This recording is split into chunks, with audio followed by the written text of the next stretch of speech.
Avant le Classico, c'était sûr. Toujours le même. Il est obligé de toujours lancer sa folie. Faisant partie des patrons de la Kings League en Espagne. Lamine Yamal vient de participer à une petite radio. Et regardez d'office, comment ça commence. Quand Ibaï demande à Lamine Yamal, le Real Madrid vole-t-il? Oui, ils volent. Et ensuite, ils se plaignent. C'est ce qu'ils font. Là, vous me dites, il va s'arrêter là. C'est quand même une dinguerie de dire ça. Genre, tu peux t'attirer plein de haters. Tu sais que personnellement, Mbappé, même s'il pense ça du Barça, par exemple, il le dira absolument pas. Bailly continue. C'est difficile de marquer au Bernabéu, non? Lamine Yamal, la dernière fois qu'on y allait, on en a mis 4. Tu dois marquer au Bernabéu. Je l'ai déjà fait, tu te rappelles pas. En fait, toi, t'as vu? Toi, ce qu'il faut te faire à toi. Moi, je suis là. J'ai de la peine pour toi. Parce que des fois, en fait, tu joues tellement bien, mais tu perds. Je dis, les gars, il a fait de son mieux. Mais en fait, toi, ce qu'il faut te faire, faut te mettre un bon 4-0 et te laisser en pleurs sur le terrain, en vrai. J'espère juste une chose. Que ta petite interview, là, parvienne bien aux oreilles des joueurs madrilènes, là. J'arrive plus.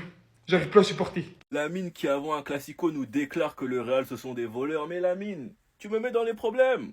Tu me mets dans les problèmes, Lamine. Attendez, bougez pas, je vous explique. Vous connaissez les grosses pages de foot, malheureusement vous allez voir une version un peu modifiée pour que ça crée plus de clics. Mais on a posé la question à Lamine et on lui a dit, pour toi, Los Porcinos, qui est une équipe à la Kings League, c'est comme le Real Madrid. C'est la question qu'on lui a posée. Et il a répondu, oui, ils volent et se plaignent toujours. On lui répond, le Real vole et il dit, bah voyons. On lui dit, tu dois marquer au Bernabéu et il a dit, je l'ai déjà fait, t'as oublié. On lui parle du Bernabéu et il dit, la dernière fois que j'y suis allé, combien? 4-0. Sachant qu'il a déclaré à un mec de la Kings League durant la semaine qu'il allait perdre 2 fois, aujourd'hui et au Classico. Non, Lamine, tu nous mets dans les problèmes, tu nous mets dans les palabres. Mais bon, c'est ce qu'on aime, nous c'est ce qu'on kiffe. Il rajoute du sang au Classico, il rajoute de la hype. Et généralement dans ces matchs-là, il répond présent. Il n'y en a que un qui déjoue ses plans à chaque fois. C'est quand il affronte ce mec, Nuno Mendes. Mais sinon, Lamine Yamal dans les grands matchs, on le connaît. Sauf quand il affronte Nuno Mendes. Flick a déclaré, dimanche, on verra un autre Lamine. Il est toujours présent dans les grands matchs, je n'ai aucun doute par rapport à ça. Il serait vraiment un antagoniste si encore une fois face au Real,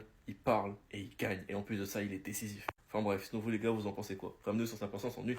Non, mais les gars, Lamine Yamal, il se croit tout permis. On lui a demandé, est-ce que le Real Madrid est un club de voleurs? Regardez sa réponse. Madrid roba, ¿no? Hombre, a ver, a ver, a ver, a ver, a ver. C'est le mec, hein. Madrid roba. Ibai qui demande à Lamine Yamal, les gars, est-ce que le Real Madrid c'est des voleurs? Lamine Yamal, oui, ils volent et ensuite se plaignent, c'est ce qu'ils font. Et c'est pas tout les gars, par rapport au Classico qui va se tourner dimanche, là, regardez, Ibai, il avait demandé à Yamal comment il pensait, est-ce que c'était difficile de jouer au Bernabéu? La dernière fois que je suis allé, oh oui, 4-0. Et il rigole. Moi, je veux en venir au fait que les gars, que Lamine Yamal ose dire que le Real Madrid est un club de voleurs. Tu sais que le poteau, il avait 1 an. Quand son équipe, les gars, avait versé des milliers d'euros. On allait même devant le tribunal par rapport à ça, mais l'ancien, il est pas au courant. Et il veut blâmer le Real Madrid, les gars, sur quelques actions où l'arbitre a potentiellement été à notre avantage. Mais quelle blague! Mais quelle honte que ça sorte de sa bouche en fait, les gars, je crois que vous vous rendez pas compte. Ce petit-là, on lui a donné trop de buzz. Et quand on donne du buzz à n'importe qui, les gars, regardez les répercussions qu'il y en a derrière en fait. Comment Lamine Yamal, de son petit âge, se permet de dire que le Real Madrid c'est un club de voleurs et qu'il va venir nous éteindre dimanche? Non, je peux pas. Regardez ce que vient de poster le papa d'Hendrik sur Instagram. Je vois des mots qui me plaisent pas là. Real, Otro. Je vais vous mettre la traduction. Ton moment arrivera, que ce soit au Real ou dans un autre club. Dieu est avec toi, fils. Le pire, c'est que je crois que cette story, il a supprimé parce qu'au moment où je suis parti vérifier l'information, c'est sur cette story que je suis tombé. Toujours d'actualité, vous pouvez aller vérifier. Mais attendez, je vous mets la traduction, hein, vous êtes pas prêts. Je sais, mon fils, à quel point tu consacres chaque minute de ta journée. Tu es capable, tu es un guerrier, blablabla. Ça ne sert à rien, ils veulent enlever ton éclat. Ton avenir sera juste là, j'y crois. Je t'aime mon fils. Je crois que c'est officiel. Ça fait quelques jours que dans la presse on lit que Hendrik veut partir en prêt pour avoir plus de temps de jeu, essayer de jouer la Coupe du Monde. Information que Xabi a démenti en conférence de presse, mais comment j'ai pu y croire? Comment j'ai pu croire en ce grand menteur de coach? Xabi il est tellement mauvais, il a même essayé de le faire changer de poste. Même le changement de poste il a pas fait. Alors qu'à droite il y a personne. Il y a lui qui a refusé de jouer. Et sinon c'est le jeune de 18 ans qui vient d'Argentine là-bas, qui glisse une action sur deux. Hendrik sera bientôt de retour. Matez la date. 12 septembre 2025. On s'approche de 2026. 0 minutes. Même une photo de Hendrik avec le nouveau maillot, on n'a pas. On a dit la jeunesse, la concurrence, ok. Faire pleurer des hommes. Ça me fait mal de dire ça, mais pars. C'est pour ton bien. L'OM, ils te veulent. Au Brésil, là-bas, ça te reveut. C'est injuste. Je comprends ton père. Tu mérites pas de pourrir sur le banc. J'ai besoin de te revoir sourire. J'ai besoin de te revoir danser. C'est un talent, c'est un crack. Il stat. Il fait pas de mal au vestiaire. Bonne humeur. Good vibes. Travail acharné. Il va partir, on va le regretter, en fait. Comme les Nico Paz, comme tout le monde. On comparait à Yamal. Et il y avait matière à comparer. Et c'est tellement ancien que c'est devenu drôle, genre. La comparaison, elle fait rire.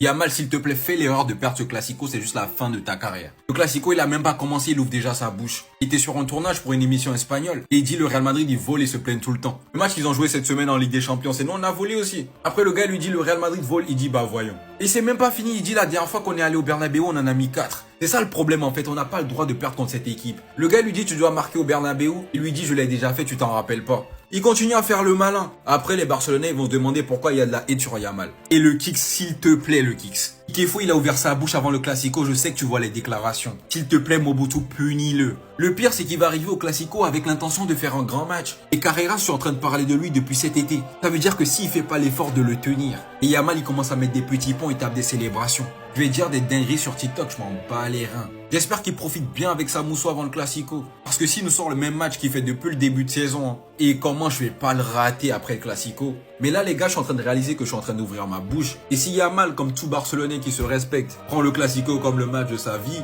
je pense que je vais arrêter TikTok les gars, je pense que... Vous la voyez venir ou pas? Non, est-ce que vous la voyez venir? Parce que moi personnellement, je sens qu'il va être titulaire et qu'il va pas être prêt. D'ailleurs, si t'as raté une actualité, je te fais un point blessure juste avant le Classico. Des deux côtés, donc bouge pas. Carvajal, il est dans le groupe, mais il sera certainement pas titulaire. Mais en tout cas, il est prêt. Trent également dans le groupe, comme vous avez pu le voir. Hussein aussi, mais pour moi, ne seront pas à 100% et doivent pas commencer le match. Côté barcelonais, comme par hasard, il est de retour à l'entraînement. Et on nous dit qu'il est 100% en forme et disponible pour le Classico. Est-ce qu'il sera titulaire? Je vous laisse me le dire dans les commentaires. Frankie de Jong a quitté l'entraînement avec Christiansen parce qu'il se sentait pas bien. Personnellement, je ne souhaite pas de mal, mais s'il peut être absent, ça ne me pose pas de problème. Comme je vous ai dit, tout pareil pour Christiansen. Donc c'est un Classico un peu bizarre, avec des joueurs pas forcément à 100%. Mais comme a dit Tchouaméni, il faut gagner le Classico. On sait ce qui s'est passé l'année dernière, mais ça n'a plus d'importance. Il faut mieux jouer. Je suis totalement d'accord. Donc s'il vous plaît, ne nous faites pas honte. Est-ce que Nuno Mendes peut devenir le nouveau Gareth Bale? Est-ce qu'on n'est pas en train de se tromper de combat depuis le début, à le comparer à Marcelo, etc.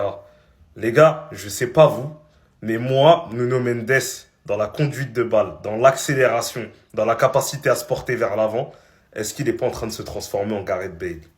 Alors, il y en a qui ont peut-être oublié, mais Gareth Bale, les gars, il a commencé arrière-gauche comme Nuno Mendes. Et quand on regarde sa capacité à marquer les enchaînements, la capacité à dribbler, etc., est-ce que Luis Enrique, il n'est pas en train de nous préparer un futur ailier gauche? Est-ce que pour vous, c'est impossible? Pour ceux qui regardent pas les matchs du PSG, faut savoir que Luis Enrique, de plus en plus, dès que ça se gâte ou dès qu'il y a un changement à faire sur la ligne défensive, qu'est-ce qu'il fait? Il fait monter Nuno Mendes. Donc les gars, quand vous regardez les coups francs, son sang-froid devant le but, ses frappes de loin, etc., les gars, est-ce qu'on n'est pas en train d'assister à un nouveau Gareth Bale? Donc les gars, dites-moi si c'est possible selon vous. Est-ce que Nuno Mendes, au final, arrêtera à un moment donné d'être défenseur? Il finira attaquant ou ailier? Je vous pose la question. Sincèrement, je m'interroge.